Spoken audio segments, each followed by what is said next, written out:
ଆଜିର ଏହି ଏପିସୋଡ଼ରେ ଆମେ ଆପଣମାନଙ୍କୁ ନେଇ ଆସିଛୁ ଏମିତି ଏକ ମନ୍ଦିରକୁ ଯେଉଁଠି ଆମର ପ୍ରାଚୀନ କଳା ଐତିହ୍ୟ ଜୀବନ୍ତ ହୋଇ ଉଠିଛି। ଖାଲି ସେତିକି ନୁହଁ, ତା ସହିତ ଯୋଡ଼ି ହୋଇ ରହିଛି ଆଧୁନିକ ବିଜ୍ଞାନର ଏମିତି ଏକ କ୍ଷୟ ଯାହା ଏବେ ମଧ୍ୟ ଫିଟିବାକୁ ବାକି ଅଛି। ହଁ ଆଜ୍ଞା, ଏ ହେଉଛି ହରିହରେଶ୍ୱର ମନ୍ଦିର, ଯାହା କର୍ଣ୍ଣାଟକ ରାଜ୍ୟର ଦେବନାଗରୀ ଜିଲ୍ଲାରେ ଅବସ୍ଥିତ, ଯାହାର ପ୍ରସ୍ତରର କୋଣ ଅନୁକୋଣରେ ଭରି ରହିଛି ଭାରତୀୟ ମନ୍ଦିର ନିର୍ମାଣ କଳାର ଅନନ୍ୟ ଜାଗରଣ ଓ ଐତିହ୍ୟ। ଏହି ମନ୍ଦିର ଦ୍ୱାଦଶ ଶତାବ୍ଦୀରେ ହୋୟସାଳ ସାମ୍ରାଜ୍ୟର ରାଜା ବୀର ନରସିଂହା ଦ୍ୱିତୀୟଙ୍କ ତତ୍ତ୍ୱାବଧାନରେ ତାଙ୍କର ମନ୍ତ୍ରୀ ତଥା ସେନାପତି ପୋଲଲବଙ୍କ ଦ୍ୱାରା ନିର୍ମିତ ହୋଇଥିଲା।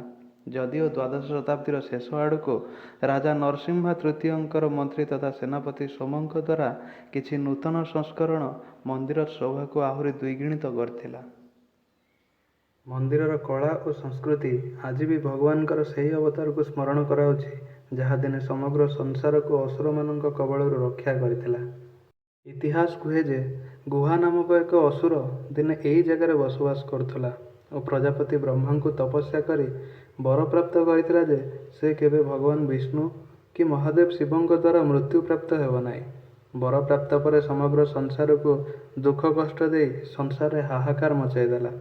ସେତେବେଳେ ସଂସାରକୁ ରକ୍ଷା କରିବାକୁ ଯାଇ ଅଧା ବିଷ୍ଣୁ ଓ ଅଧା ଶିବ ଏକ ହୋଇ ନୂଆ ଅବତାର ହରିହର ରୂପରେ ପୃଥିବୀ ପୃଷ୍ଠରେ ଅବତରଣ କରିଥିଲେ ଓ ଗୁହାସୁରକୁ ବଦ୍ଧ କରି ସଂସାରକୁ ଅଧର୍ମ ଓ ଶୋକରୁ ରକ୍ଷା ଦେଇଥିଲେ। ଏ ମନ୍ଦିରର ଇତିହାସ ଯେମିତି ମନ୍ଦିରର କାରୁକାର୍ଯ୍ୟରେ ଯୋଡ଼ା ଯାଇଥିବା ପ୍ରସ୍ତରର ନିର୍ମାଣ ଶୈଳୀ ବିଜ୍ଞାନର ଅନ୍ୟ ଏକ ଉନ୍ନତ ଶୈଳୀର ପୃଷ୍ଠାମଣ୍ଡନ କରୁଛି।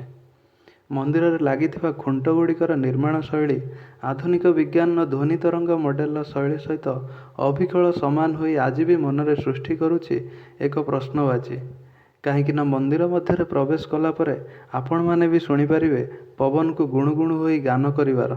ଏହା ସତରେ ଆମ ପ୍ରାଚୀନ ଶିଳ୍ପୀ ବିଜ୍ଞାନୀମାନଙ୍କର ଏକ ଅମର ଚିତ୍ରଲେଖ ନା ଏକ ସମକକ୍ଷ ମାତ୍ର, ତାହା ଏବେ ବି ରହିଛି ରହସ୍ୟର ଘେରରେ। ତେବେ ଆଜି ପାଇଁ ଏତିକି। ଆଗାମୀ ଭିଡ଼ିଓରେ ପୁଣି ନେଇ ଆସିବୁ ଆଉ ଏକ ଏମିତି ମନ୍ଦିର। ସେତେବେଳେ ଯାଏଁ ଷ୍ଟେ ହୋମ୍, ଷ୍ଟେ ସେଫ୍।